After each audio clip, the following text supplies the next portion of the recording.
صل على سيدنا محمد وعلى آل سيدنا محمد كما صليت على إبراهيم وعلى آل إبراهيم في العالمين إنك حميد مجيد.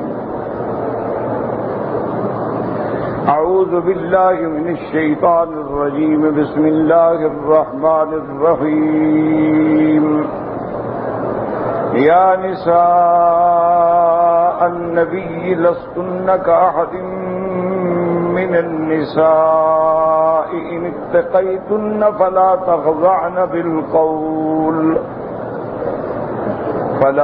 تخضعن بالقول فيطمع الذي في قلبه مرض وقلن قولا معروفا وقرن في بيوتكن ولا تبرجن تبرج الجاهلية الأولى وأقمنا الصلاة وآتينا الزكاة وأطعنا الله ورسوله إنما يريد الله ليذهب عنكم الرجس أهل البيت إنما يريد الله ليذهب عنكم الرجس أهل البيت ويطهركم تطهيرا واذكرن ما يتلى في بيوتكن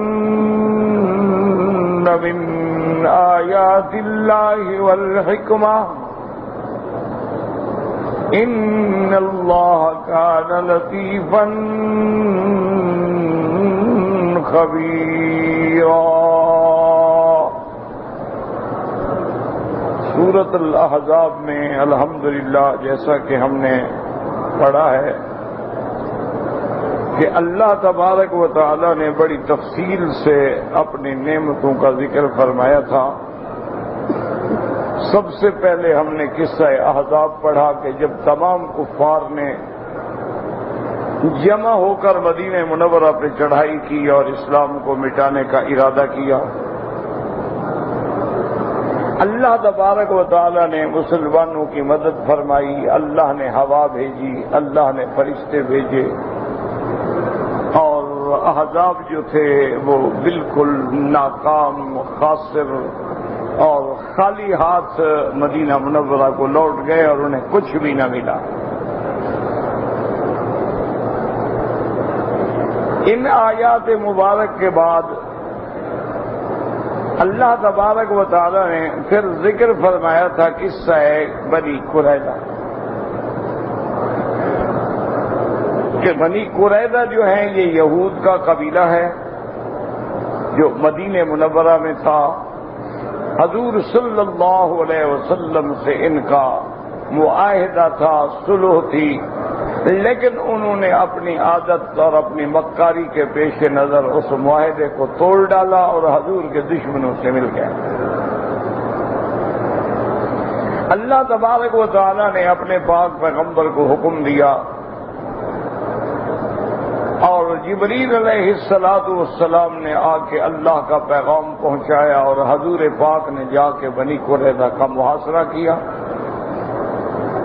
بنی قریظہ جو تھے وہ اپنے قلعہ بند ہو گئے، ان کے بڑے بڑے قلعے تھے اور بڑے بڑے حصون تھے.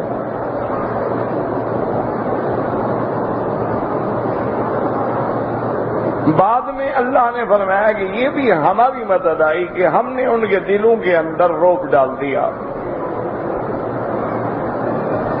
اور انہوں نے خود یہ فیصلہ کر لیا کہ ہمارے اور آپ کے درمیان میں حضرت سعد جو فیصلہ فرما دیں. حضرت سعد جو ہے قبیلہ اوس کے سردار، جو بھی فیصلہ فرما دیں وہ ہمیں قبول ہوگا.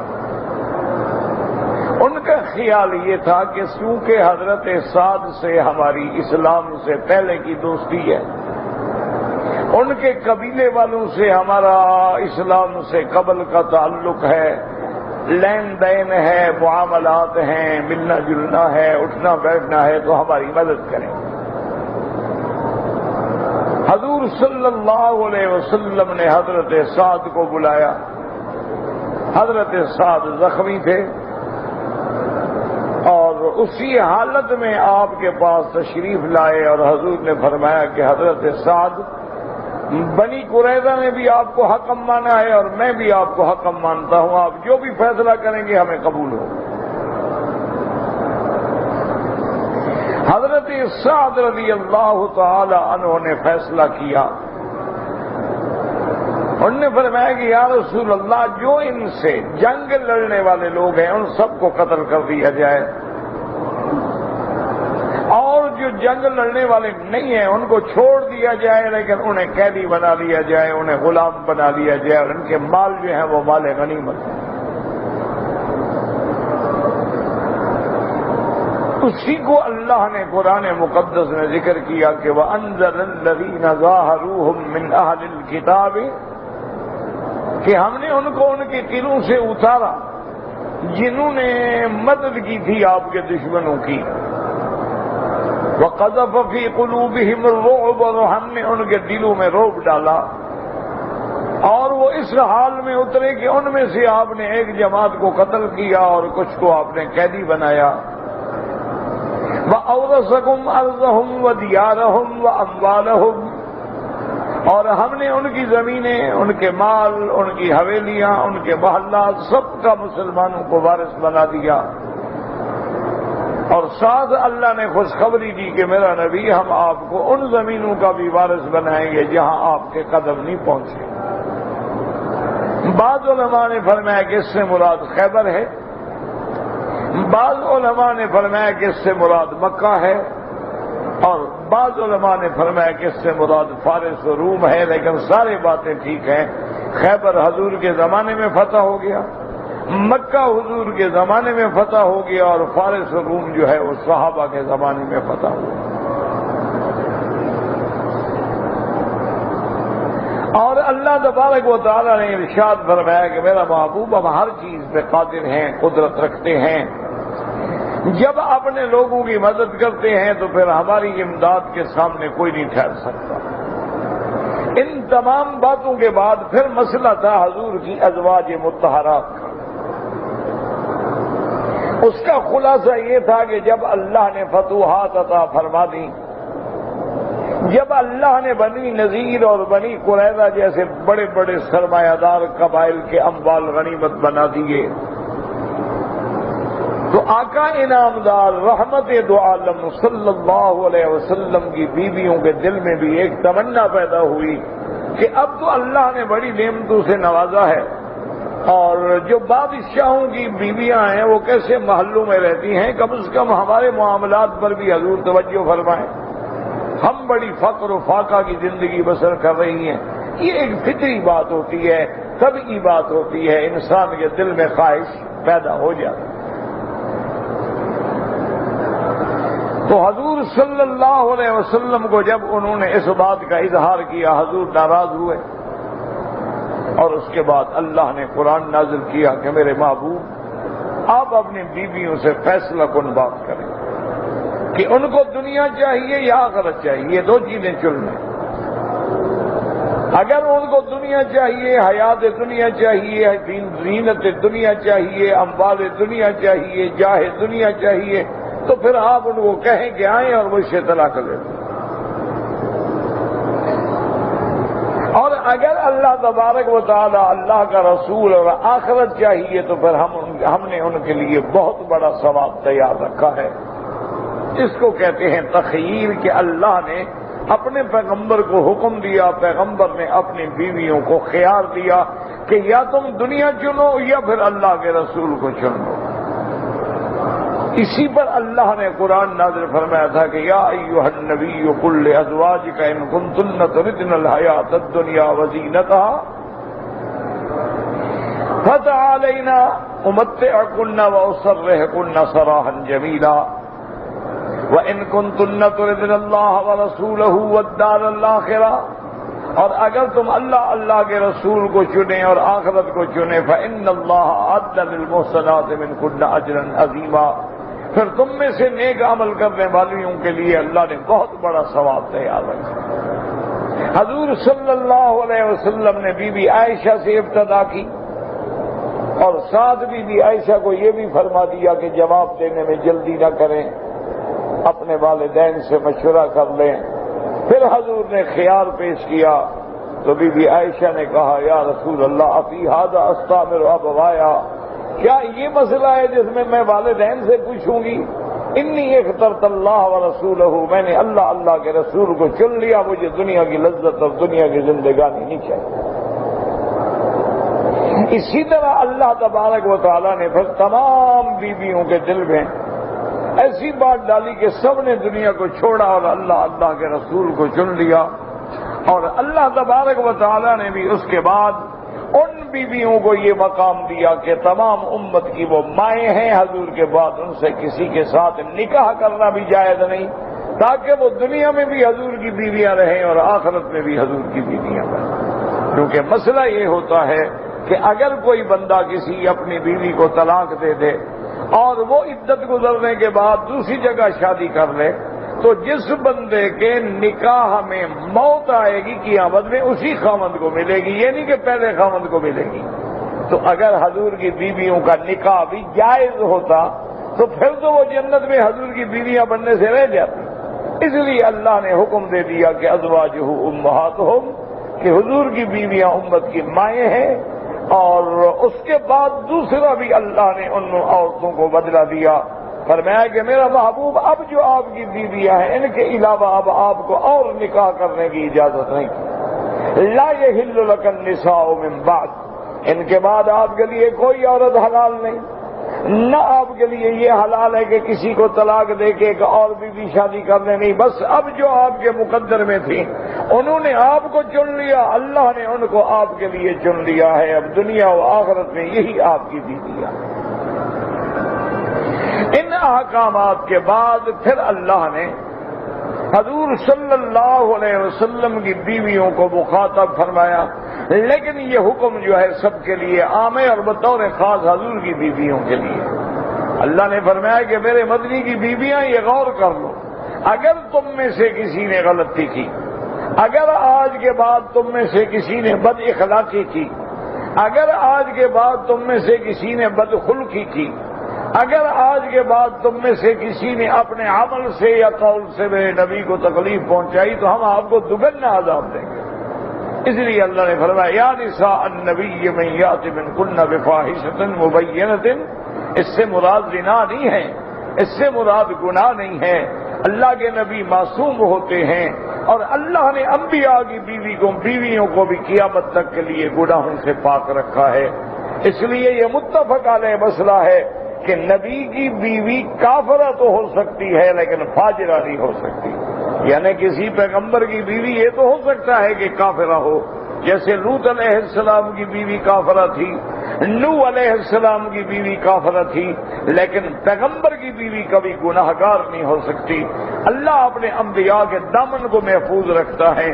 اس لیے دیکھ لیں کہ کافروں نے انبیاء پہ بڑے بڑے الزام لگائے، جادوگر ہیں، مجنون ہیں، دیوانے ہیں، جھوٹ بولتے ہیں، خود کتابیں بناتے ہیں، بلا وجہ نبوت کا دعویٰ کیا ہوا ہے، لیکن کسی نے کریکٹر پہ اور آپ کی عزت و عصمت کی پر کبھی دشمن بھی داغ نہیں لگا سکتا، اس لیے کہ اللہ نے ہمیشہ محفوظ رکھا۔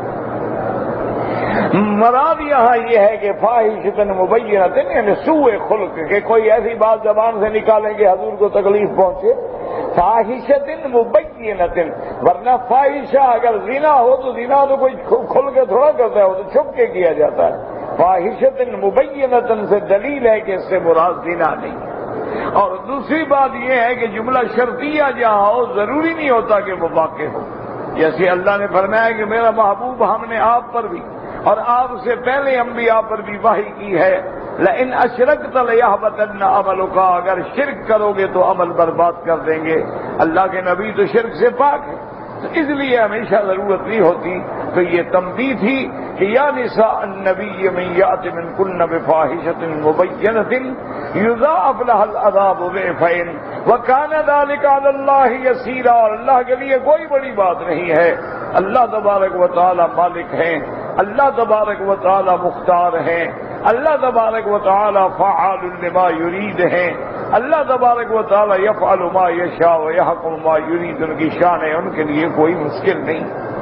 اور اس کے بعد اللہ تبارک و تعالی نے فرمایا وَمَن يَقْنُتْ مِنكُنَّ لِلَّهِ وَرَسُولِهِ، اور تم میں سے جو اللہ کی اطاعت کرے، اللہ کے رسول کی اطاعت کرے، عمل صالحاً اور اعمال صالحہ اختیار کرے، نُؤْتِہا اجرہا مرتین، پھر ہم ان کو ثواب بھی دوگنا عطا فرمائیں گے۔ اگر عذاب دوگنا ہے تو پھر ثواب بھی دوگنا ہے۔ اللہ تبارک و تعالی نے حضور صلی اللہ علیہ وآلہ آلہ و اصحابہ وسلم کی بیویوں کو خطاب فرمایا، اور یاد رکھیں علماء فرماتے ہیں کہ بظاہر یہ حضور کی بیویوں کو خطاب ہے، لیکن خطاب عام ہوتے ہیں۔ اگر آج بھی کوئی عالم یا عالمہ فاضلہ لڑکی گناہ کرے تو زیادہ اس کے لیے عذاب ہوگا، اور اگر وہ اس کے باوجود بھی اللہ نے علم بھی دیا ہے، اللہ نے فضل بھی دیا ہے، اس کے بعد بھی وہ اجر و ثواب میں اور مشقت میں محنت کرے تو اللہ اجر بھی زیادہ عطا فرمائیں گے۔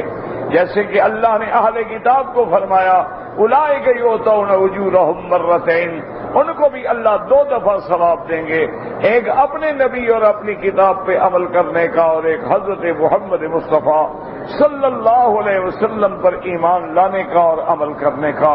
اور اللہ نے فرمایا کہ میرے نبی کی بیویاں وَأَعْتَدْنَا لَهَا رِزْقًا كَرِيمًا، میں نے تمہارے لیے بہت ہی پسندیدہ رزق، علماء نے فرمایا اس سے مراد بظاہر لفظ رزق ہے، لیکن مراد یہ ہے کہ آپ کے لیے ہم نے جنت میں بہت عظیم ٹھکانہ بنایا ہے۔ اور واضح ہے کیونکہ جنت کے اندر سب سے اونچا مقام جو ہے انبیاء کا ہے، تمام انبیاء میں سے اونچا مقام جو ہے وہ اللہ کے رسولوں کا ہے، تمام رسولوں میں سے اونچا مقام جو ہے وہ اولو العزم من الرسل کا ہے، اور تمام اولو العزم میں سے سب سے اعلیٰ مرتبہ جو ہے وہ حضرت محمد مصطفیٰ کا ہے صلی اللہ علیہ وعلا آلہ واصحابہ وسلم تسلیما کثیرا کثیرا۔ تو اس سے بڑی خوش نصیبی کیا ہوگی کہ قیامت والے دن حالانکہ حضور کی بیویاں کسی حال میں بھی اس مقام پہ نہیں پہنچ سکتی جنت میں جو مقام حضور کا ہے، لیکن حضور کی بیویاں ہونے کی وجہ سے اللہ ان کو بھی وہی مقام عطا فرمائیں گے۔ اس لیے فرمایا وَأَعْتَدْنَا لَهَا رِزْقًا كَرِيمًا۔ یہ ساری آیات پڑھنے کے بعد آج ان آیات مبارکہ میں اللہ تبارک و تعالی نے حضور پاک کی بیویوں کے لیے ہدایات ہیں، اللہ تبارک و تعالی کی طرف سے ان کے لیے ارشادات ہیں، لیکن بظاہر خطاب حضور کی بیویوں کو ہے، لیکن حکم جو ہے وہ قیامت تک کے لیے ہر مسلمان عورت کے لیے ہے۔ اب اللہ نے فرمایا یا نساء النبی لستن کأحد من النساء ان اتقیتن فلا تخضعن بالقول فیطمع الذی فی قلبه مرض وقلن قولا معروفا۔ اللہ نے فرمایا میرا محبوب آپ اپنی بیویوں کو فرما دیں کہ اللہ فرماتے ہیں یا نساء النبی، میرے مدنی کی بیویوں تم دنیا کی عام عورتوں کی طرح نہیں ہو۔ کہاں دنیا کی عورتیں اور کہاں محمد مصطفیٰ کی بیویاں، تمہاری شان اونچی ہے، تمہارا مقام اونچا ہے، تمہارا درجہ عفت عصمت عظمت اونچا ہے، اس لیے تمہیں ہدایت دی جاتی ہے کہ ان اتقیتن، اللہ سے ڈرنا۔ اور پہلی ہدایت کیا ہے فلا تخضعن بالقول، اور جب کسی سے بات کریں تو اس بات میں نرمی اور لوچ پیدا نہ کریں۔ یاد رکھو اس کا معنی یہ ہے ایک تو نعوذ باللہ وہ لوچ وہ نرمی ہے جو عام طور پہ فاحشہ عورتیں کسی دوسرے سے بات کرتی ہیں تو بڑی ناز سے انداز سے، اور اس قسم کی جنسیاتی شہوانیت والی باتیں وہ تو مطلقاً حرام ہیں، ہر کسی کو معلوم ہے۔ یہاں مانا مراد یہ ہے کہ ولا تخضعن بالقول، کہ عورت کی بول چال میں نرمی ہوتی ہے، عورت کی بات میں فطری طور پہ لطافت ہوتی ہے، نزاکت ہوتی ہے۔ اللہ پاک فرماتے ہیں کہ جب کوئی غیر محرم بات کرے تو اس سے اس فطری نزاکت کے مطابق بھی بات نہ کریں۔ بات کو سمجھیں۔ ایک تو ہے نا جی نعوذ باللہ، جیسے آج کل تو وہ دور آ گیا ہے کہ باقاعدہ اخباروں میں اور انٹرنیٹ پہ اور ٹیلی ویژن پہ باقاعدہ یعنی ٹیلی فون نمبر دیتی ہیں لڑکیاں کہ میرے ساتھ کمپنی کرو، بات کرنا چاہتے ہو، اور پھر وہ ٹیلی فون پہ ہی نعوذ باللہ ثم نعوذ باللہ اس قسم کی گندی رقیق ناپاک شہوانیت سے بھری ہوئی باتیں کرتی ہے کہ کبھی میاں بیوی نے بھی نہیں کی۔ یہ تو حرام ہے ہی ہے، اس میں تو کوئی شبہ ہی نہیں نا، اس میں تو کہنے کی بھی ضرورت نہیں کہ بہرحال کوئی عورت کسی سے ایسی بات کیوں کرے۔ لیکن یہاں جو خطاب ہے اس کو سمجھو کہ مرد کی انداز گفتگو الگ ہوتا ہے، عورت کا الگ ہوتا ہے۔ فطری طور پہ اللہ نے عورت کو لطافت دی ہے، عورت کی آواز میں لطافت ہے، اور آواز میں رقت ہے، آواز میں کشش ہے، آواز میں جاذبیت ہے، اور فطری طور پہ طبعی طور پہ یعنی وہ بنائی بھی نہ ویسے بھی جب بات کرے تو مرد اور عورت کی آواز میں فرق ہے۔ اسی لیے آپ دیکھیں نا کہ عرب کی تاریخ میں یہ عرب کی تاریخ چلی آ رہی ہے جاہلیت سے لے کر آج تک کہ جب گھر میں لڑکا پیدا ہوگا تو لڑکے کا نام ایسا رکھیں گے جس سے دشمن پہ دہشت پیدا ہو کہ میرا بیٹا جو ہے جی اسد ہے، شیر ہے۔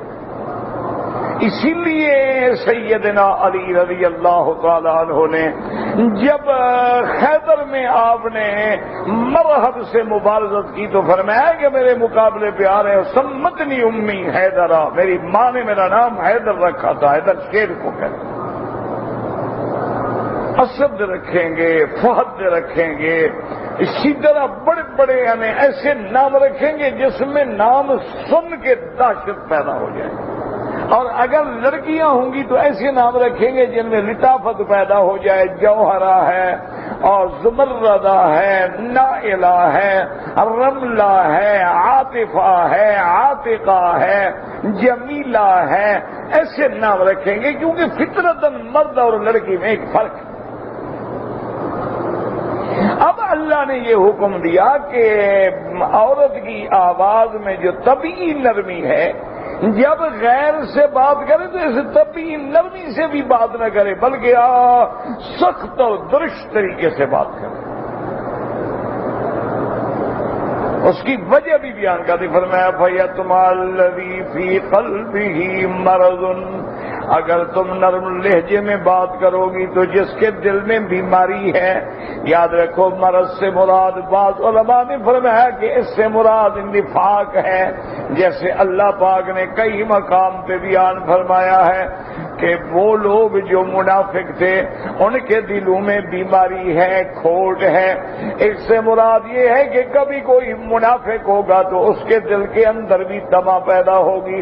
اور بعض علماء نے فرمایا فَيَطْمَعَ الَّذِي فِي قَلْبِهِ مَرَضٌ، یا تو وہ منافق ہے یا اس کے دل میں گناہ کا جذبہ پیدا ہو رہا ہے، تو یہ بھی شعبہ نفاق ہے، یہ بھی گویا بیماری ہے کہ وہ جب عورت کی نرم بات سنے گا تو اندازہ لگا لے گا کہ اس سے بات ہو سکتی ہے۔ اگر عورت دو لفظوں میں بند کر دے کہتے یار بڑی کوئی سخت مزاج عورت ہے، آئندہ یار بات ہی نہ کرنا، آئندہ بات کرنے کی ضرورت نہیں۔ اور جناب آگے وہ پوچھے گا صاحب آپ کون ہیں اور کہاں سے بول رہے ہیں، وہ تمہیں ان باتوں سے کیا تعلق ہے، میں کون ہوں، میں جانور ہوں، میں بندہ ہوں، میں کو تم اپنی بات کرو۔ تو اس کا مطلب یہ ہے کہ وہ بات کو بڑھانا چاہتی ہے، تو اس لیے اللہ نے یہ دیوار بھی ختم کر دی، فرمایا فَيَطْمَعَ الَّذِي فِي قَلْبِهِ مَرَضٌ وَقُلْنَ قَوْلًا مَّعْرُوفًا، اور جب بات کرنی ہو بڑی جانی پہچانی بات کرو۔ کیا مانا؟ اس نے پوچھا اچھا بھائی جان میرے خامد گھر میں نہیں، بعد میں فون کریں، السلام علیکم، بات ختم ہوگی۔ اب جناب آپ ڈیٹیل میں جا رہی ہیں اور پوچھ رہی ہیں، اور اس کا کیا مطلب ہے؟ صاف ظاہر ہے کہ جس کے دل میں کھوٹ ہوگا اس کو تو آپ موقع دے رہی ہیں بات بڑھانے کا۔ اور آج کل تو عذاب ہے نا کہ نمبر بھی آ جاتا ہے آدمی کے پاس، محفوظ ہو جاتا ہے کہ مجھ سے بات کس نے کی ہے۔ تو اس لیے اللہ نے بتلا دیا کہ عورت کی آواز پہ بھی پردہ ہے۔ اس لیے حکم ہے کہ عورت امام نہیں بن سکتی، عورت مؤذن نہیں بن سکتی، عورت صف اول میں کھڑی نہیں ہو سکتی۔ اگر امام غلطی کرے تو عورت پیچھے لقمہ بھی نہیں دے سکتی، بلکہ اپنے ہاتھوں پہ ہاتھ مارے، آواز نہ نکالے۔ اس لیے اللہ نے حکم دیا کہ پہلی بات تو یہ ہے کہ آئندہ جب بات کرو تو بڑی معروف اندازے میں بات کرو، یہ نرم لہجے اور نرم باتیں کرنا جو ہے یہ بالکل منع ہے۔ اور دوسری ہدایت کیا دی؟ فرمایا وَقَرْنَ فِي بُيُوتِكُنَّ وَلَا تَبَرَّجْنَ تَبَرُّجَ الْجَاهِلِيَّةِ الْأُولَىٰ۔ اور اللہ نے دوسری ہدایت یہ دی وَقَرْنَ فِي بُيُوتِكُنَّ۔ پہلا پردہ کیا ہے کہ اپنے گھروں کے اندر رہو، گھر کے پردے میں رہو، گھر سے باہر نہ نکلو۔ لیکن یاد رکھو کہ اگلی آیت نے بتا دیا کہ عورت ضرورت کے لیے تو نکل سکتی ہے، حج و عمرہ کے لیے نکل سکتی ہے، نماز کے لیے بھی نکل سکتی ہے۔ حضور نے فرمایا لا تمنعوا اماء اللہ عن بیوت اللہ، اللہ کی بندیوں کو نماز سے نہ روکا کرو، مسجد جانے سے نہ روکا کرو۔ اور اگر محرم موجود ہے تو عورت گھر سے نکل کے حج بھی کر سکتی ہے، عمرہ بھی کر سکتی ہے۔ اور علماء نے لکھا گھر میں کوئی بچہ نہیں ہے، شوہر نہیں ہے، خامد نہیں ہے، اور گھر کی ضرورت ہے، کوئی سامان لینا ہے تو اچھی طرح برقع اوڑھ کے، چادر اوڑھ کے، اپنے آپ کو چھپا کے، سادہ لباس میں جا کے زیادہ باتیں نہ کرے، ضرورت کی چیز خرید کے بھی واپس آ سکتی ہے۔ ایسے پہلا پردہ یہ فرمایا وَقَرْنَ فِي بُيُوتِكُنَّ۔ اور اللہ جن لوگوں کو نوکر دیتے ہیں، ملازم دیتے ہیں، ایسے حالات ہیں کہ ان کا ہر سودا نوکر لاتا ہے، ملازم لاتا ہے، ان کو تو گھر سے نکلنے کی ضرورت نہیں ہے۔ ہاں کسی کی عیادت کے لیے، اپنے والدین کے گھر میں جانے کے لیے، عزیزوں کے گھر میں جانے کے لیے، کسی کی شادی غمی میں شرکت کے لیے عورت کو جانے کی اجازت ہے۔ لیکن اجازت کس طرح فرمایا وَلَا تَبَرَّجْنَ تَبَرُّجَ الْجَاهِلِيَّةِ الْأُولَىٰ۔ فرمایا اپنے آپ کو، اپنی زینت کو، اپنے لباس کو اس طرح ظاہر کر کے نہ جانا جیسے زمانہ جاہلیت میں عورتیں جاتی تھیں کہ عورتیں آتی تھیں اللہ کے کعبے میں پھرتی، نہ پردہ، نہ چہرے پہ کپڑا، نہ بالوں پہ کپڑا، کوئی خیال نہیں، باریک پہ۔ اس کو کہتی ہیں تبرج۔ تبرج کا معنی ظاہر، تبرج معنی بروج سے ظاہر کرنا۔ فلا تبرجن تبرج الجاہلیت الاولیٰ۔ اللہ نے فرمایا خبردار ایسا نہ ہو کہ جیسے جاہلیہ، اولا سے کیا مراد ہے؟ یعنی اسلام سے پہلے جو زمانہ جاہلیت کا رواج تھا، عورتیں بغیر پردے کے گھر سے نکلتی تھیں اور اپنی زینت کو دکھلاتی تھی اور فخر کرتی تھی کہ یہ فلاں کی بیٹی ہے، یہ فلاں کی بیوی ہے، یہ فلاں قبیلے کی عورت ہے، اپنی جوانی، اپنا حسن کا مظاہرہ کرتی تھی۔ اللہ نے فرمایا اسلام آنے کے بعد اب اس جاہلیت اولا کو کبھی نہ دہرانا، نکلنا پڑے تو شرم سے نکلو۔ اس لیے ایک حدیث مبارک ہے میرے مدنی پاک رحمت دو عالم کی، جو صحیح حدیث ہے، حضور نے فرمایا جو عورت تعطرت و تبخترت، جو عورت خوشبوئیں چھڑکے، پرفیوم چھڑکے اور ایسا لباس پہنے، یا تو لباس باریک ہے کہ بدن نظر آتا ہے، یا لباس کپڑا تو سخت ہے لیکن بدن پہ اتنا تنگ سلا ہوا ہے کہ بدن کا ہر عضو نظر آ رہا ہے، اور فرمایا سر پہ دوپٹہ نہیں ہے، گلے میں پڑا ہوا ہے، یا سر پہ دوپٹہ ہے تو فیشن کے لیے ہے، آدھے سر پہ رکھا ہوا ہے، بال نظر آ رہے ہیں، اور خوشبوئیں لگا کے اور بڑے انداز سے، بڑے نخرے سے وہ چل رہی ہے جیسے کیٹ واک ہوتی ہے۔ حضور پاک نے فرمایا فَإِنَّهَا كَذَا و کذا، آپ نے فرمایا یہ عورت جو ہے یہ زانیہ عورت کے حکم میں ہے، ایسی عورت جب گھر سے نکلتی ہے تو اللہ کے فرشتے اس پہ لعنت بھیجتے ہیں۔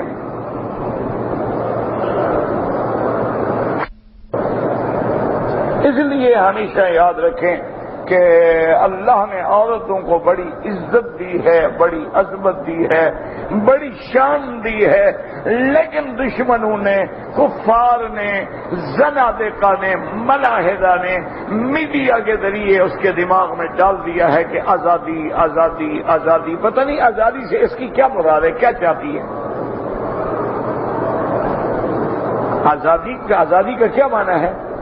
گاڑی چلاؤ تو مرور کی پابندی ہے، یعنی گاڑی کو بچانے کے لیے قوانین ہیں، عزت کو بچانے کے لیے کوئی ضروری نہیں پابندی کی۔ عجیب بات ہے، بڑے دانا ہیں، اچھے قوانین بنائے ہیں کہ جی اب تو ریڈ سگنل ہے، بس اب آپ نے آگے نہیں بڑھنا، اب گرین ہے۔ اور ایک گاڑی کی حفاظت کے لیے اتنے تمہارے پاس قوانین ہیں، ٹریفک ہے، پولیس ہے، چالان ہے، اور جو لوگوں کو ڈنڈ پینٹ لگاتی پھرتی ہے اس کے لیے کوئی قانون نہیں ہے۔ وہ جو چاہے جا کے بیچ پہ کرے، جو چاہے جا کے کلب میں کرے، جو چاہے جا کے پب میں کرے، جو چاہے جا کے مطعم میں کرے، جو چاہے غیروں کے ساتھ پھرتی رہے۔ یہ عجیب بات ہے، یعنی گاڑی قابل کرے۔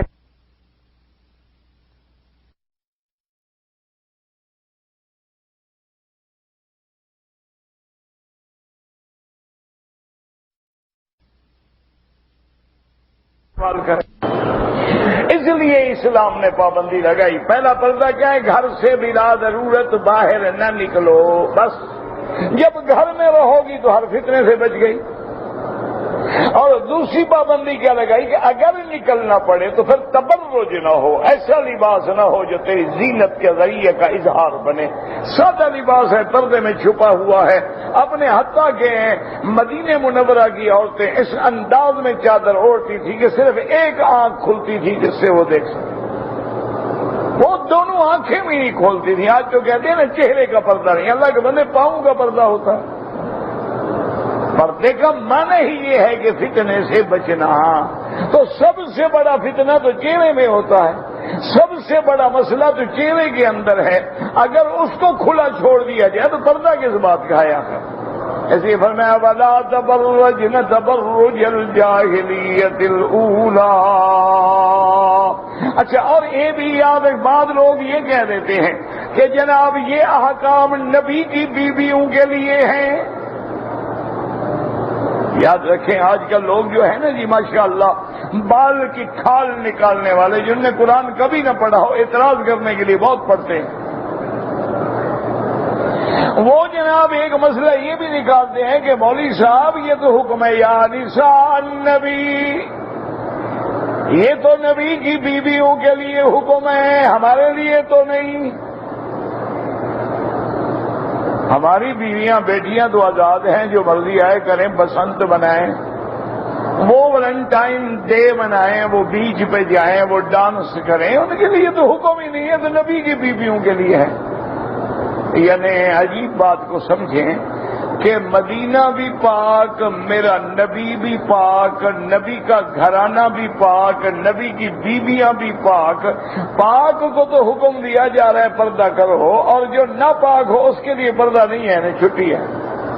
اچھی بات ہے، یعنی جو کپڑا پاک ہے اس کو تو دھونا چاہیے، لیکن جو ناپاک ہو اس کو دھونے کی کوئی ضرورت نہیں۔ وہ تو پاک کپڑے کے دھونے کے بارے میں بات آئی ہے کہ بھئی اگر آپ نیا تھان خریدیں تو دھو کے پہنا کریں، لیکن پلید ہو جائے تو اسی طرح پہنا کریں۔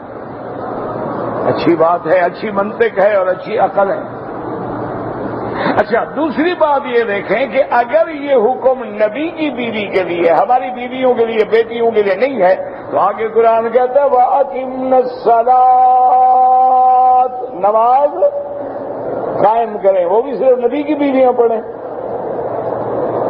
باقی عورتوں کو نماز کا حکم نہیں ہے ہمیں۔ اللہ فرماتے اسی آیت میں فرما رہے ہیں کہ نماز قائم کریں، کیا معنی؟ صرف نبی کی بیویاں نماز قائم کریں، جو نبی کی بیوی نہیں نماز پڑھنے کی ضرورت نہیں۔ اچھا فیصلہ ہے، بھی اچھا مسئلہ سمجھا ہے ماشاءاللہ قرآن سے۔ وَأَقِمْنَا الصَّلَاةَ وَآتِينَا الزَّكَاةَ۔ اللہ نے فرمایا اگر اللہ مال دے دولت دے تو پھر زکوٰۃ بھی ادا کریں۔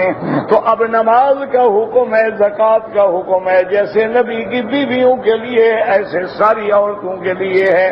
اور یاد رکھیں بعض علماء کہتے ہیں کہ جی نماز زکوٰۃ کا حکم تو دوسری آیت میں ہے، جو دوسری عورتوں کے لیے ہے مردوں کے لیے ہے، تو اسی طرح دیکھ لیں دوسری جگہ اللہ فرماتے ہیں یا ایھا النبی قل لازواجک وبناتک، میرا نبی اپنی بیویوں کو، اپنی بیٹیوں کو، ونساء المؤمنین، اور ایمان والی۔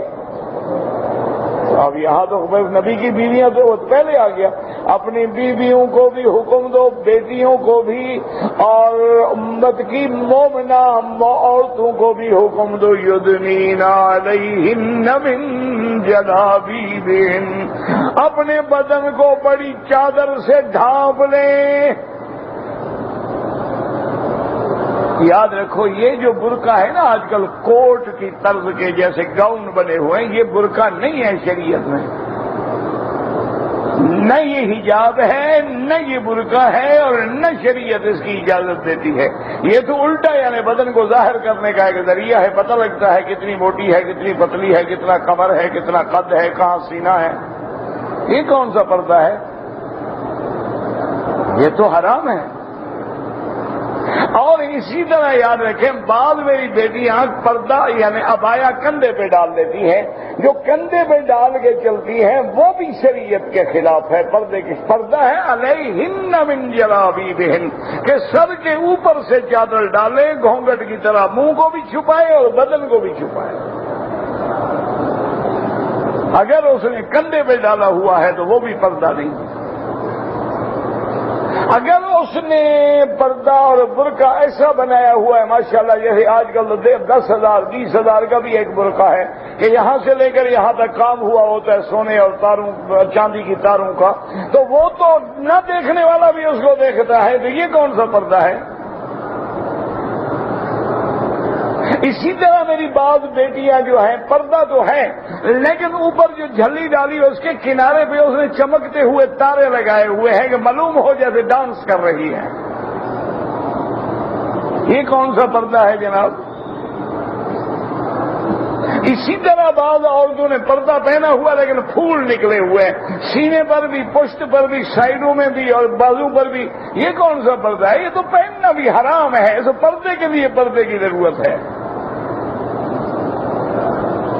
مقصد تو زینت کو چھپانا ہے، زینت کو بنانا تو نہیں ہے۔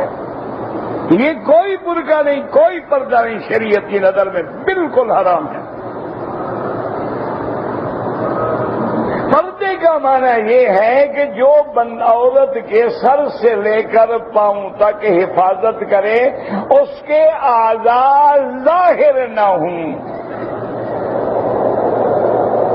اسی لیے بعض آثار میں آتا ہے کہ سیدہ فاطمہ الزہرا رضی اللہ عنہا، سیدہ فاطمہ الزہرا رضی اللہ عنہا کا جب وفات کا وقت قریب آیا تو سیدنا علی سے فرمایا کہ رات میں میرا جنازہ ہو اور رات میں مجھے دفن کر دیں۔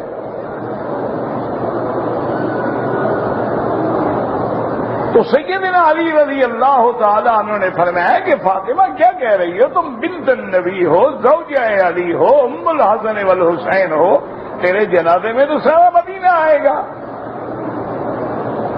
ہم رات کو جلدی جلدی پڑھنے، فرمایا علی میں برداشت نہیں کرتی، میرے بدن پہ زندگی میں الحمدللہ کسی کی نظر نہیں پڑی، میں چاہتی ہوں موت کے بعد بھی میری لاش پہ بھی نظر نہ پڑے۔ انہوں نے کہا خدا کی بندی عورت مر گئی، کفن آ گیا، اوپر چادر آ گئی، انہوں نے کہا پھر بھی پتہ تو لگ جائے گا نا قد لمبا ہے یا چھوٹا ہے، اتنا تو لوگوں کو معلوم ہو جائے گا نا۔ میں تو یہ بھی نہیں چاہتا۔ اب نام فاطمہ الزہرا کا لیتی ہیں اور میدان میں لوگوں کے سامنے کھڑے ہو کے ماتم کرتی ہیں فاطمہ کے ماننے والی ہیں، بی بی زینب کے پردے والی ماشاءاللہ۔ کربلا میں کہتے ہیں حضرت حسین شہید ہوئے لیکن بی بی انہیں خیمے سے باہر گردن نہیں نکالی، اور تم بازاروں میں پھر رہی ہو، کچھ عقل بھی تو کرو نا۔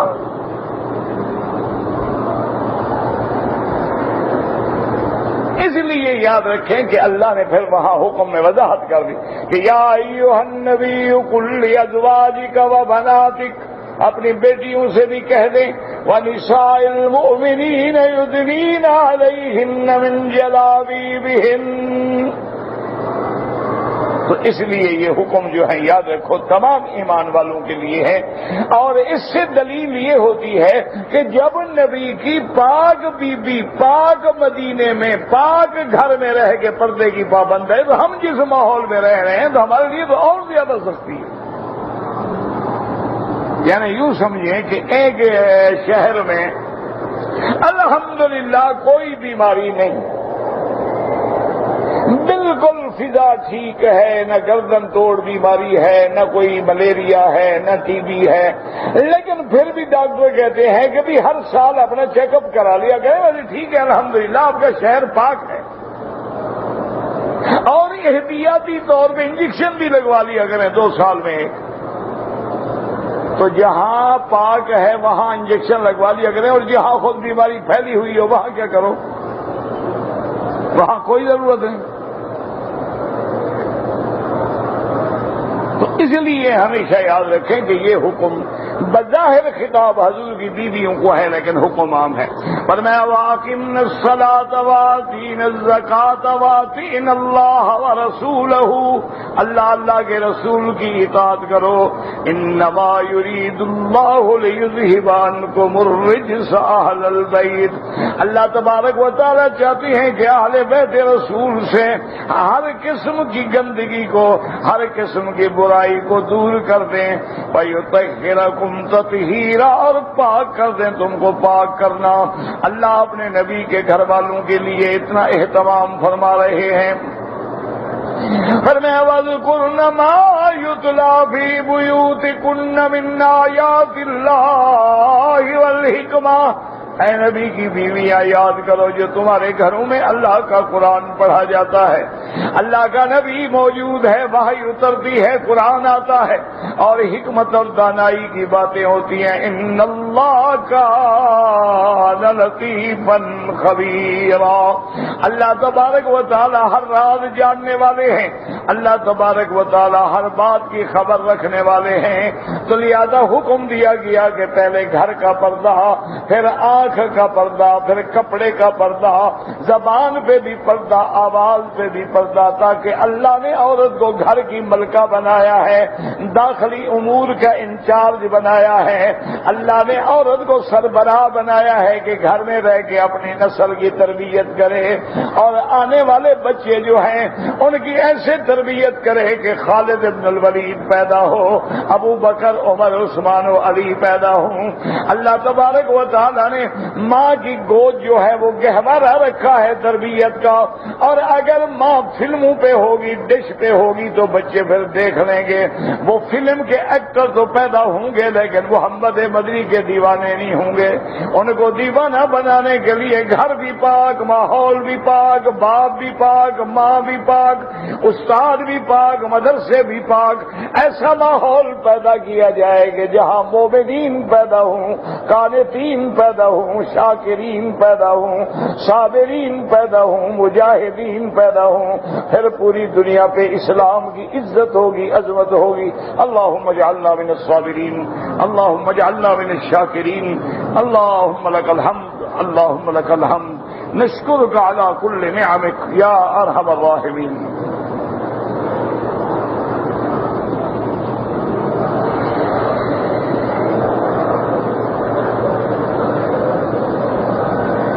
بھائی حالت احرام میں جب طواف کریں عمرے کا تو دایاں کندھا بھی نکالیں، اگر بایاں نکالا غلطی ہے، اللہ ہدایت دے، احتیاط کرے بس۔ جہاں تک حکومتوں کا تعلق ہے یا سیاست کا تعلق ہے ہمارا اس سے کوئی واسطہ نہیں، وہ ان لوگوں سے پوچھا کریں جن کا سیاسیات سے تعلق ہو۔ ساس کی بہن جو ہے وہ نامحرم ہے، بالکل نامحرم ہے۔ داڑھی رکھنا جو ہے بالکل واجبات میں سے ہے، اور اس کا کٹانا جو ہے وہ گناہ کبیرہ ہے کہ جب آدمی صغیرہ کو بار بار کرتا ہے تو خود بخود کبیرہ ہو جاتا ہے. اس لیے داڑھی منڈانے والا فاسق اور فاجر ہوتا ہے. اسی لیے حکم ہے کہ اس کو امام بھی نہ بناؤ, مؤذن بھی نہ بناؤ, کیونکہ وہ خلق رسول کا اور سیرت رسول کا مخالف ہے, 1,24,000 پیغمبر کی سنت کا دشمن ہے.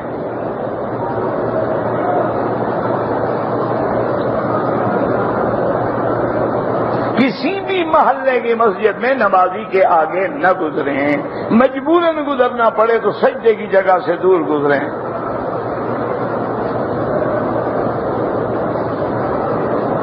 آپ دعا کرتے ہیں اللہ آپ کو جزائے خیر دے. میں پاکستان سے عمرے کے لیے آیا تھا, احرام میں نے جدے سے باندھا, دم پڑ گئی اور آپ میقات کے عمرے سے بھی محروم ہو گئے. اصل عمرہ وہ تھا جو آپ اپنے ملک سے احرام باندھ کے آتے. ایک تو اس عمرے کا ثواب کیا, دوسرا آپ نے میقات سے تجاوز کیا بغیر احرام کے, دم پڑ گئی. پھر ماشاءاللہ آپ نے بالوں کو بھی ٹک لگائے گا اور دم پڑ گئی. مسئلہ غلطی کر کے پوچھتے ہیں, پہلے نہیں پوچھتے.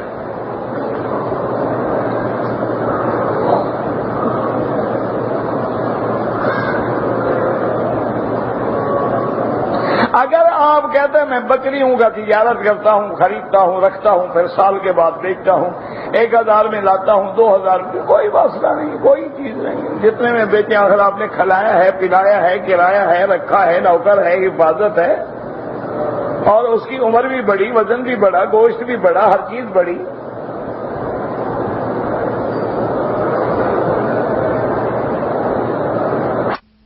کی آزادی میں آج کل باپ, بھائی, بیٹا, شوہر کا ہاتھ ہے. میرا بھائی اس میں تو کوئی شبہ نہیں ہے. حضور کا حکم ہے کہ کلکم مسئول عن رعیتہ. جب تک لڑکیوں کی شادی نہ ہو باپ ذمہ دار, شادی ہونے کے بعد شوہر ذمہ دار. ایک ہمیشہ حاصل رکھیں. اب جو بھی وہ گناہ کرے گی اس کا عذاب باپ پر بھی ہوگا, شوہر پر بھی ہوگا.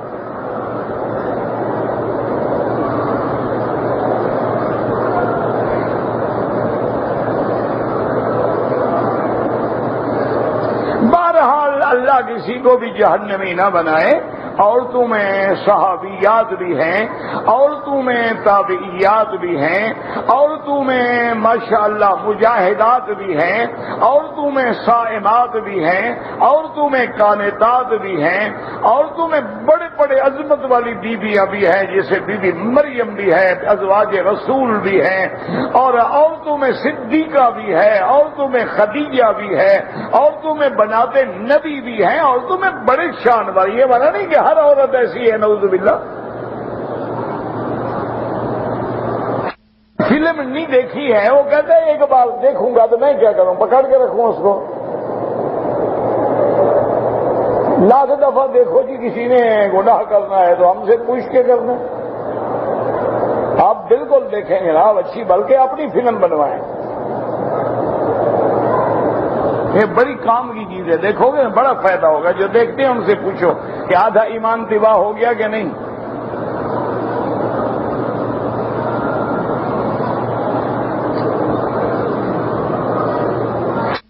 کا احرام باندھا ہوا ہے, نماز کا وضو کیا, بال ٹوٹ گئے, کچھ نہیں ہوتا.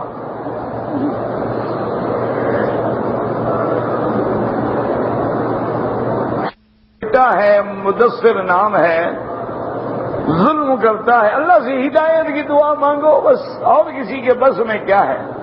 آج کل جو دور ہے نا, حضرت تھانوی رحمت اللہ علیہ نے کسی کتاب میں لکھا تھا, ایک دفعہ میں نے پڑھا, انہوں نے فرمایا ہم جس دور میں گزر رہے ہیں, باپ بیٹا بن کے رہے, شوہر بیوی بن کے رہے, پیر مرید بن کے رہے, استاد طالب بن کے رہے تو گزارا ہوگا, ورنہ مشکل. آپ کہیں میں شوہر بنوں تو پھر گزارا نہیں ہے, گھر میں کھانا نہیں ملے گا, راستے میں کھا کے جانا. بیوی سے پوچھا کریں کہ سر میں جاؤں باہر, سر میں بغیر پردے کے چلا جاؤں, سر آج میں سینڈل پہنوں کہ بوٹ پہنوں؟ سر آپ نے میرے لیے کپڑے نہیں چوائس کیے. یہ آج تو وہ بات ہے نا، سر کرو گے تو اللہ کا عذاب سر آئے گا. وَأَرْسَلْنَا عَلَيْهِمْ رِيحًا صَرْصَرًا. اللہ فرماتے ہیں بھائی ہم بھی ایسا عذاب دیتے ہیں جو سرسرن مٹا کے رکھ دیتا ہے. باقی نہیں کیا گیا ہے تمہارے پاس؟ ہاں مجھے بتائیں، ایمان سے کہیں، آج مشرق سے لے کر مغرب تک نظر دوڑائیں، عراق میں دیکھیں، فلسطین میں دیکھیں، کشمیر میں دیکھیں، آپ اپنے ملکوں میں دیکھیں، آپ برما میں دیکھیں، اراکان میں دیکھیں، افغان میں دیکھیں، شیشان میں دیکھیں، بوسنیا میں دیکھیں، صومال میں دیکھیں، کوئی جگہ ہے جہاں مسلمان کا خون نہیں بہہ رہا؟ کافروں کا کتا بھی مر جائے نا تو انتقام لیتے ہیں، ہم تو مر جائیں ہم پر رونے والا بھی کوئی نہیں.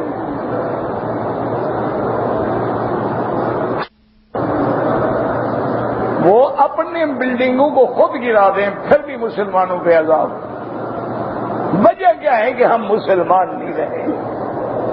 اگر آج ہم مسلمان بن جائیں، اللہ کا وعدہ موجود ہے، انتم الاعلون، تم سب بلند ہوگے اگر ایمان والے بن جاؤ، میں تمہیں اونچا کر دوں گا.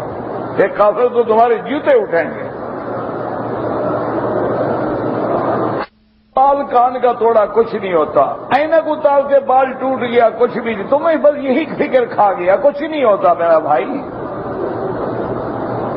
میں نے احرام کے نیچے شلوار پہنی رکھی، اگر سارے عمرے میں پہنی رکھی تو دم پڑ گئی. لا علمی میں. کیسے لا علمی میں؟ جب چادر باندھنے لگے تھے تمہیں شلوار نظر نہیں آئی ہے نا؟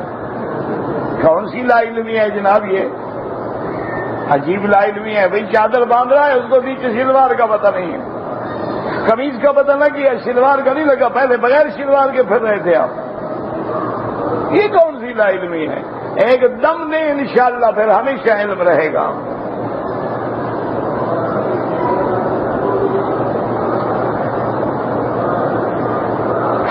آج اس طرح پھروانا افضل ہے، یاد رکھ لو.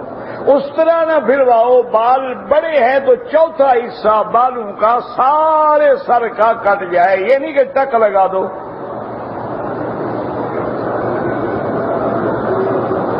مسجد عائشہ سے جو عمرہ کرتے ہیں احناف اور شوافی کے نزدیک بالکل درست ہے کہ اللہ کے رسول نے حکم دیا، بی بی عائشہ نے کیا، بعد میں صحابہ نے بھی کیا. آپ کرائے پہ ٹرک چلاتے ہیں، آپ میقات سے گزرتے رہتے ہیں، آپ پر کوئی احرام باندھنا ضروری نہیں ہے، آپ کی ڈیوٹی ہے، مجبور ہے. یہ تو ٹھیک ہے کہ حدیث بھی اللہ کی طرف سے ہے، اس کے نزول کا کیا طریقہ؟ اس کے نزول کا فرمان محمد مصطفیٰ ہے کہ وما ينطق عن الهوى ان هو الا وحی یوحی. نہ تم نے قرآن اترتے ہوئے دیکھا ہے؟ جب قرآن اترا ہے تم نے دیکھا ہے؟ اچھا قرآن بھی عربی، نبی بھی عربی، نبی کی بات بھی عربی، کیسے پتہ لگے گا یہ حدیث ہے قرآن ہے؟ تو اگر قرآن پر اعتماد ہے تو مانا نبی پر اعتماد ہے. جب اعتماد ہے تو جو نبی کا فرمان ہے اس پر بھی ایمان ہے.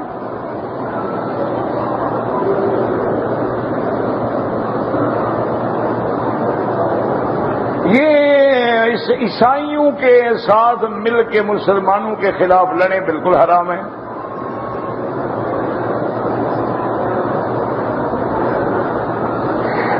فجر کے بعد مکے سے مدینہ روانہ ہوئے، ہمیں ہوٹل میں جانے کا وقت نہیں ملا، نہا نہیں سکے، کپڑے نہیں بدلے، مسجد چلے گئے، کوئی حرج نہیں، لیکن افضل یہ ہے کہ تیار ہو کے جائیں.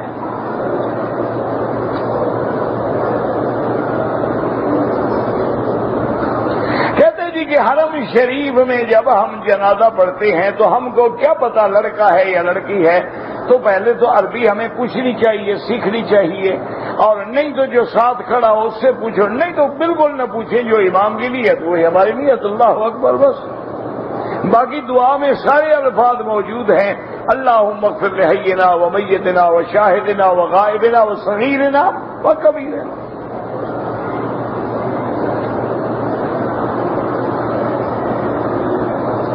اگر حج کے لیے ہم نے آنا ہے ریاض سے تو آپ کی مرضی ہے حج افراد کریں، آپ کی مرضی ہے حج تمتع کریں، آپ کی مرضی ہے کہ حج قران کریں، جو چاہے آپ کر سکتے ہیں، کیونکہ ہم میقات کے باہر سے آ رہے ہیں۔ مکے سے جدہ جاتے ہیں میرا بھائی، جدے میں شہر جانے تک مسافر نہیں بنتا آدمی، وہ تو 70 کلو بھی نہیں ہوتا۔ مسافر تب ہوتا ہے جب 78 کلو سفر ہو، اور سفر کب شمار ہوگا جب حدود بلدیہ کمیٹی کے حدود یعنی مکے کے شہر کی عمارتیں ختم ہوں گی، پھر ہم شروع کریں گے گننا۔ یہ تھوڑا ہے کہ باب عمرہ سے شروع کر دیں گے گننا۔ ہاں اگر آپ ایئرپورٹ پہ جائیں تو مسافر بن جائیں گے۔ جو پڑھتے رہے اللہ قبول کرے، آئندہ احتیاط کرو۔ میں نے 1.5 لاکھ کے انعامی بانڈ لے کے رکھے ہوئے، اپنے پیسے لے لو اور بانڈ کے چکر میں نہ پڑو، تو اس سے بجائے بہتر ہے کوئی جگہ، کوئی دکان، کوئی پلاٹ، کوئی چیز خرید کر کے رکھ دو، اس میں اللہ نفع دے دیں گے۔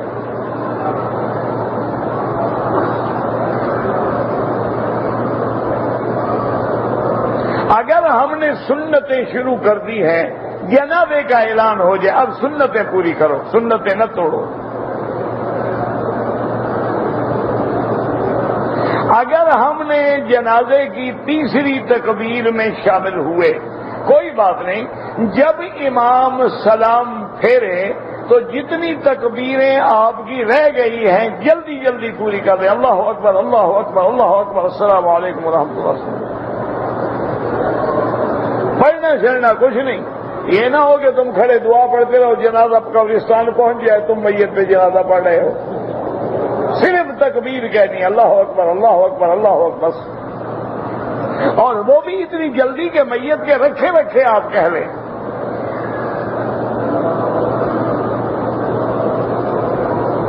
میں نے عمرے کی نیت کی، لیکن جب میں جدے آیا تو مجھے پیشاب شروع ہو گیا، میرا احرام ناپاک ہو گیا۔ کوئی بات نہیں، دھو ڈالتے اور بدل لیتے اور چادر باندھنے، کون سا بھی عمرہ بھی نہیں کیا۔ اب آپ عمرہ بھی کریں اور دم بھی ادا کریں۔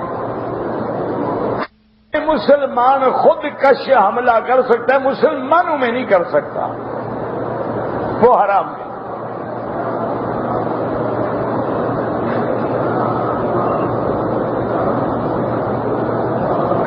عمر کے بچے نے انڈر ویئر پہنا ہوا تھا، اس پہ کوئی جرمانہ نہیں کیونکہ وہ بالغ نہیں ہوا، لیکن آئندہ احتیاط کریں گے جب احرام باندھا جائے تو سلا ہوا کپڑا بدن پہ نہ رہے۔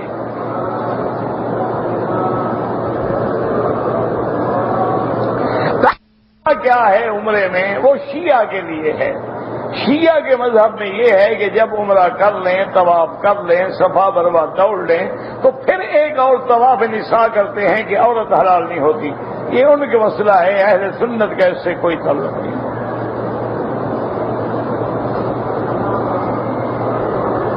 اگر طواف ملتزم کے بعد حجر اسود کو صفا مروا سے پہلے بوسہ نہ دیا جائے، کوئی حرج نہیں۔ یعنی جب آپ عمرہ کر رہے ہیں، طواف کر لیا، صفا مروا اپنا 2 رکعت پڑھ لی، دعا مانگ لی، صفا کے لیے جا رہے ہیں تو بسم اللہ اللہ اکبر کر کے چلے گئے، بوسہ دینا ضروری نہیں۔ نے خانہ کعبہ کو چھو لیا، کوئی دم نہیں پڑتی۔ اگر فجر نماز کھڑی ہو جائے، سنتیں نہ پڑھیں، نماز میں مل جائیں، جب نماز پڑھ لیں تو 2 رکعت سنت پڑھ لیں یا سورج نکلنے کے بعد پڑھ لیں۔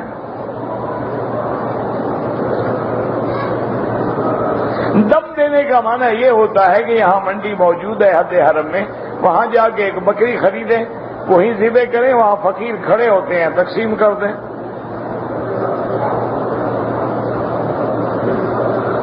حضور پاک نے اللہ تعالیٰ سے 1 to 1 بار انگریزی نہیں بولی تھی، نہ اللہ نے نہ نبی نے۔ لا حول ولا قوة الا باللہ العلی العظیم، انا للہ و انا الیہ راجعون۔ میری بڑی بہنوں نے تو عورت لٹ کاٹتی ہے، وہ 3/4 بال کیوں کاٹے؟ خدا کا خوف کرو، مرد کے لیے وہ حکم ہے، عورت کے لیے تو نہیں ہے۔ عورت کے لیے ہے کہ بالوں کو جمع کر کے جہاں انتہا ہو وہاں ایک پور کے برابر بال کاٹ دے.